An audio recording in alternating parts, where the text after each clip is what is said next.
There are people who just rub you the wrong way. Nothing specific happens, no argument, no conflict. You just don't like them. Sometimes you can't even explain why. You meet them, talk for a bit, and something feels off. You think, this person is annoying. I don't connect with them. And that feels like a complete explanation. Often it starts with something small they mention about themselves. They don't drink alcohol. They're vegan. They don't believe in God. They say it casually. They don't make a big deal out of it, but you feel a pushback. Not necessarily anger, more like rejection. You don't think about it much. You just know you don't like people like that. So you simplify it. Vegans are complicated. Atheists don't believe in anything. People who don't drink are strange. That feels easier than staying with the discomfort. Sometimes the reaction turns into joking. You tease them. You downplay what they said. They say they don't drink, and you answer that you don't either. You just drink beer. Or you question them. Why don't you drink? Were you an alcoholic? Did something happen? Sometimes you don't even take them seriously. You ignore what they said and move on. And it all feels normal, even justified. After all, they're the ones being different. There are also topics where this reaction is stronger. Alcohol, for example. Everyone knows it's not healthy, but it's normal. It's accepted. It's part of social life. So when someone says they don't drink at all, something shifts. You might feel looked at, compared, even if they didn't compare anything. The same happens with smoking, or sports, or health. Someone does something you know you probably should be doing, and that alone can be uncomfortable.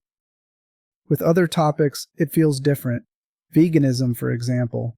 That can feel less like comparison and more like accusation, as if their choice silently says something about yours, even if they never say it. You know the arguments exist, you know the reasons, and maybe that's exactly why it's uncomfortable. So it's easier to reject the person than to sit with what they represent. At some point, a small question appears, not loudly, almost unnoticed. Why does this bother me? They didn't attack you. They didn't tell you what to do. They just exist differently. And yet, the reaction is strong. Stronger than the situation seems to deserve. Maybe the problem isn't really the person. Maybe it's what they touch in you. A doubt you already had. A habit you already questioned. Something you're divided about. If you were completely at peace with it, it wouldn't matter. You would just say, they don't drink. I do. They're vegan. I'm not. And that would be it. But when something in you is unsettled, the difference feels heavier. This doesn't mean the other person is right.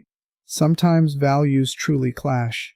Sometimes you simply don't want to be around certain things. That's fine. The point isn't agreement or morality. The point is noticing what happens inside you before you decide anything. Because often, the reaction comes first. And the decision comes later, if at all. When you notice this, nothing has to change. You don't have to justify yourself. You don't have to adopt new values. You just see the reaction for what it is, not something caused by the other person, but something happening inside you. And once you see that, you can still choose your response. You can agree. You can disagree. You can walk away. But now it's a choice. Not an automatic reaction. And sometimes, that awareness alone is enough.